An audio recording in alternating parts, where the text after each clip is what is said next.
마태복음 9장 18절에서 22절 말씀입니다. 마태복음 9장 18절에서 22절 말씀 함께 합독하십니다. 예수께서 이 말씀을 하실 때 한 관리가 와서 절하며 이르되 나 딸이 방금 죽었사오니 오셔서 그 몸에 손을 얹어 주소서. 그러면 살아나겠나이다 하니 예수께서 일어나 따라가시매 제자들도 가더니 12해 동안이나 혈루증을 앓는 여자가 예수의 뒤로 와서 그 겉옷 가를 만지니 이는 제 마음에 그 겉옷만 만져도 구원을 받겠다 함이라. 예수께서 돌이켜 그를 보시며 이르시되 딸아 안심하라. 내 믿음이 너를 구원하였다 하시니 그 여자가 즉시 구원을 받으니라. 아멘. 우리 사람들이 일생을 살면서 힘든 일이 많이 있지만 그 중에 하나가 몸이 병든 일입니다. 가난도 힘들고 자녀가 속썩이는 것도 힘들고 또 사업이 힘든 것도 힘들고 여러 가지 힘든 것이 많지만 그 중에 몸의 건강을 상하면 1차적으로 몸이 고통을 당해요. 정말 밥 먹는 것, 잠자는 것, 움직이는 것 이런 게 다 힘들게 됩니다. 내 몸의 고통은 다른 사람이 대신해 줄 수 없습니다. 아무리 병문안으로 오고 또 위로의 말을 해도 고맙지만 한 치 건너 두 치라고 내 몸이 고통스럽고 아픈 거는 다른 사람이 절대로 대신해 줄 수 없는 그런 문제이기 때문에 이 몸의 고통, 병든 것은 참 힘들죠. 그래서 그런 이런저런 말이 많지 않습니까? 남의 곧불보다 내 손톱 밑 가시가 더 아프다. 그런 말도 있고요. 남의 암보다 내 곧불이 더 힘들다. 그런 말도 있고. 하여튼 몸은 내 몸으로 느끼는 것이기 때문에 참 힘든 일들이 있습니다. 오늘 본문에 나오는 주인공은 12해 동안이나 혈루증을 앓는 여인이 소개됩니다. 혈루증은 부인들의 병이죠. 이게 좀 그래서 많이 고통을 당하게 되는데 누가복음을 보면은 이 여인이 12해 동안이나 많은 의사들에게 고통을 당했다라는 말씀이 있어요. 나름대로 이 여자가 용하다 하는 소문이 나면 여기저기 수많은 의사들을 찾아봤겠죠. 그래서 12년 동안 이 병원 저 병원 이 의사 저 의사 만나는 동안에 경제적인 손실도 아주 많이 있었을 터이고 또 몸도 치료법이 이렇고 저렇고 치료법에 따라서 몸도 많이 상했을 것 같습니다. 긴 병에 효자 없다고 아마 이 여인이 12년 동안이나 긴 병을 앓는 동안에 경제적인 문제도 생기고 가족들도 어떻게 하기가 힘든 상황이 돼서 이 여인이 아주 많이 몸과 마음이 고통을 당하는 그러한 상태입니다. 어쩌면은 이 여인이 이제는 아이고 이 세상에 내 병 고칠 의사가 없구나 절망하고 있는 상태였을지도 모르겠습니다. 우리도 인생을 살다 보면 가끔 이러한 일을 만나죠. 사람들에게 이야기하지 않지만 사람에 대해서 소망이 다 끊어지는 일, 세상에 대해서 살 맛이 없는 일, 세상에 대해서 소망할 일이 없는 상황, 이런 것들이 가끔 우리 속에도 있습니다. 아마 이 여인도 그랬을 것 같아요. 세상에 대해서 완전히 절망, 자기 자신에 대해서 절망, 의사들에 대해서도 아이고 기댈 곳이 없구나. 그런 절망감에 빠져 있는 여인으로 보입니다. 그러다 어느 날 우연히 예수님께서 병을 고치신다, 귀신을 쫓아내신다, 또 앉은 배가 일어난다, 이런 소문이 쫙 동네방네 쫙 나니까 이 여인도 귀가 번쩍 뜨이게 되고 예수님에 대해서 이제 기대를 갖고 소문을 듣고 예수님이 이쪽 동네 오신다 하니까 이 여인이 그 사람들 사이에 있게 됩니다. 20절 말씀, 21절 말씀 다시 한번 읽어 보시겠습니다. 12해 동안이나 혈루증으로 앓는 여자가 예수의 뒤로 와서 그 겉옷 가를 만지니 이는 제 마음에 그 겉옷만 만져도 구원을 받겠다 함이라. 아멘. 이 12의 혈루증 앓는 여인이 예수님에 대한 소문을 듣고 그리고 이 마음속에 예수님에 대한 호기심, 기대심, 믿음이 생기기 시작했어요. 여러분 참 묘합니다. 믿음이라는 것이 우리가 아무리 부모가 자녀들에게 믿음 가져라 막 강조하고 강요해도 이게 믿음이 안 들어갈 때가 있는데 어떤 경우는 오늘 본문에 있는 것처럼 예수님 이 사람 처음 만나는 거죠. 그죠? 성경 앞뒤로 보면 처음 만나는 거예요. 소문만 들은 거죠. 근데 소문을 듣고 예수님 이야기만 듣고도 그 여인 마음속에 이미 믿음이 싹이 텄어요. 그리고 예수님 막 이제 군중들 가운데 예수님이 오시고 뒤에 가서 예수님 옷을 만지죠. 그 이유는 이 구약 율법을 보면은 이런 혈루증 같은 것이 있으면은 부정한 여인이라고 그래요. 그래서 어떻게 좀 많은 사람 모임에 사실 갈 수도 없고 조금 격리되는 그러한 것들이 율법에 보면 있죠. 그래서 위대한 랍비고 선생님인 예수님 앞에 떳떳하게 나가기가 조금 부끄러운 여인이기도 합니다. 또 여러 가지 안색이나 옷차림이나 여러 가지가 깨끗하지 않았을 터이니까 예수님 앞에 이렇게 떡 나가기가 조금은 조심스러운 부분이 있었을 겁니다. 어쨌든 이 여인의 마음속에 믿음이 생겼어요.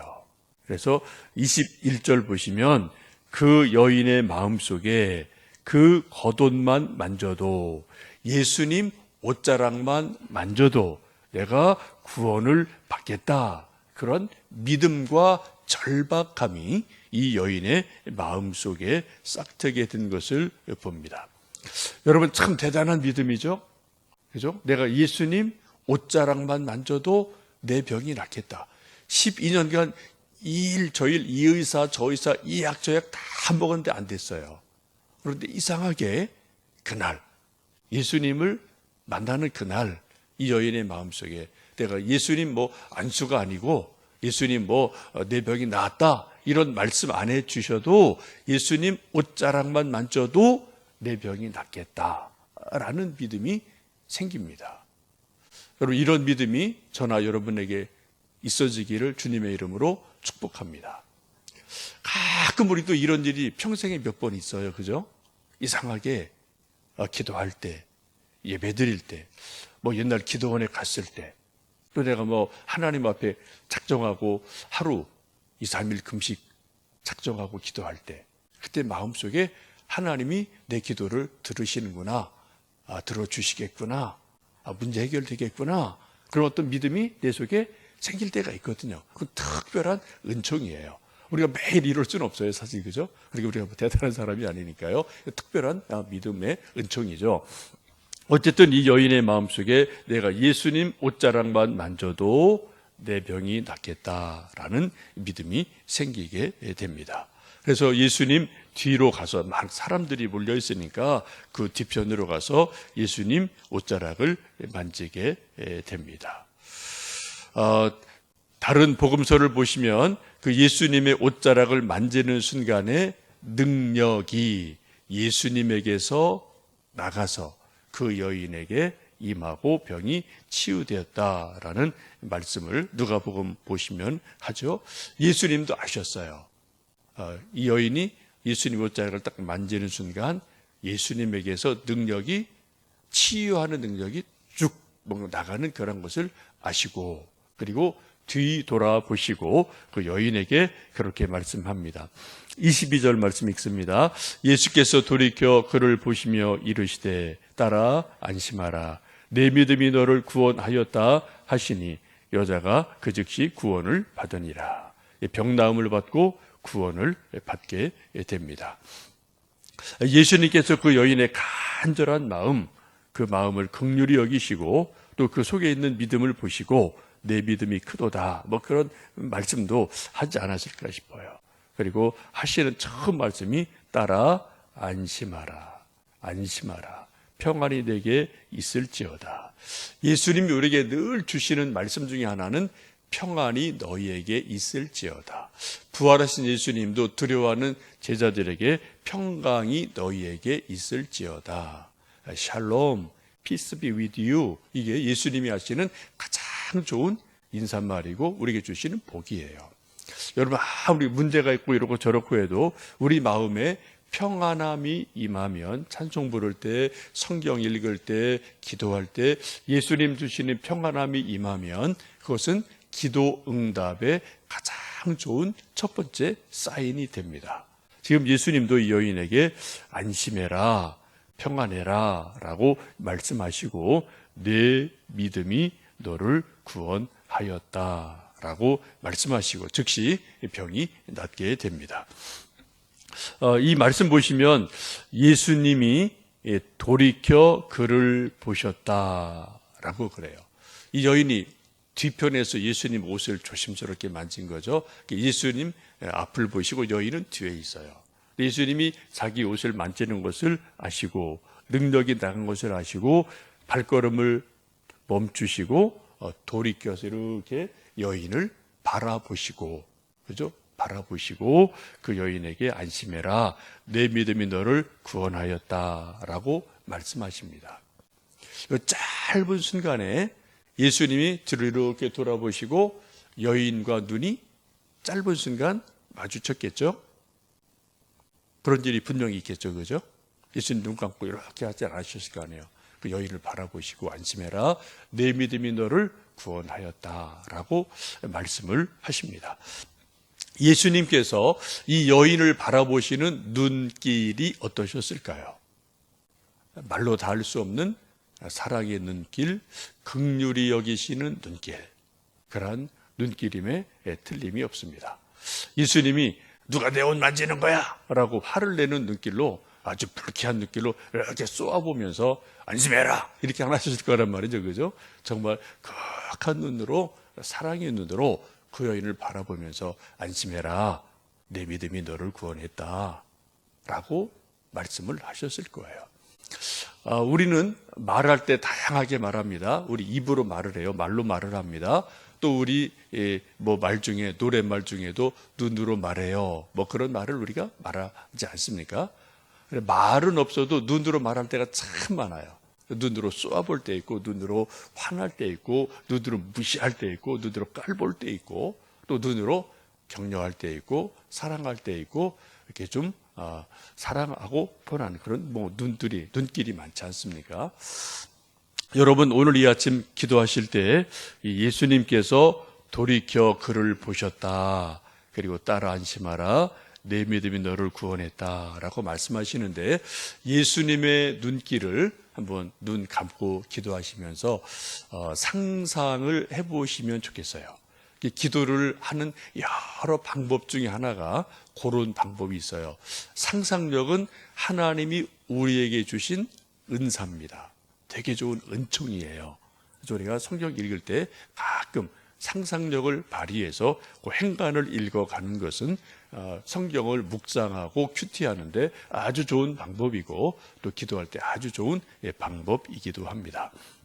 그래서 우리가 기도하는 중에 예수님께서 나를 사랑의 눈으로 이렇게 바라보시는 그런 눈길을 우리가 기도 중에 느낄 수 있다면 아주 참 은혜로운 시간이 되겠고, 그 눈길 속에 예수님의 은총, 사랑, 또 치유하심, 소망 주심이 분명히 있을 거예요. 베드로가 예수님을 3번 부인할 때, 그때 세 번째 부인할 때, 그때 예수님 말씀처럼 새벽 닭이 꼬끼요 하고 울어요. 그때 그 닭이 우는 그 순간에 예수님이 저 안에 계시고 고초당하시죠. 베드로 이쪽에 서서 부인하고 지금 쩔쩔쩔 매고 있죠. 근데 그 순간에 예수님께서 돌이켜서 베드로를 바라보셔요. 눈이 딱 마주칩니다. 그때 베드로가 예수님의 눈길을 보죠. 그리고 평생 그것 때문에 소가리를 하고 또 나가서 통곡을 하고, 그리고 여러 가지 예수님에 대한 그런 마음들이 생기는 것을 보게 됩니다. 여러분, 오늘도 우리가 기도하는 중에 예수님의 사랑의 눈길을 느끼시는 역사가 있기를 축복하고요. 아까 불렀던 찬송처럼 내 주님 입으신 그 옷은 참 아름답다. 능력의 옷이고 아름다운 옷인데 그 옷을 또 믿음으로 손으로 만져보시는 하루가 되시면 좋겠습니다. 예수님의 사랑의 눈길 우리가 바라보고 그런 사랑의 눈길로 은혜를 받고 우리도 오늘 집에서 아들, 딸들에게 또 가족들에게 또 친구들에게 우리가 말로 말할 때가 있고 눈으로 말할 때가 오늘도 많이 있을 겁니다. 특히 집에서 부부간에. 그래서 이제 말을 하도 해서 뭐 말 안 해도 알아요. 눈만 척 해도 대충 알아요. 근데 여러분 우리가 가족 간에 자녀들에게 눈으로 말할 때 정말 사랑의 눈길, 위로하는 눈길, 격려하는 눈길로 눈으로 말을 해서 예수님 지금 말씀도 했지만 눈으로 그 여인을 분명히 격려해주고 사랑해주고 지지해주고 하는 눈길을 분명히 예수님이 이 여인에게 돌이켜보시면서 보내셨을 거라고요.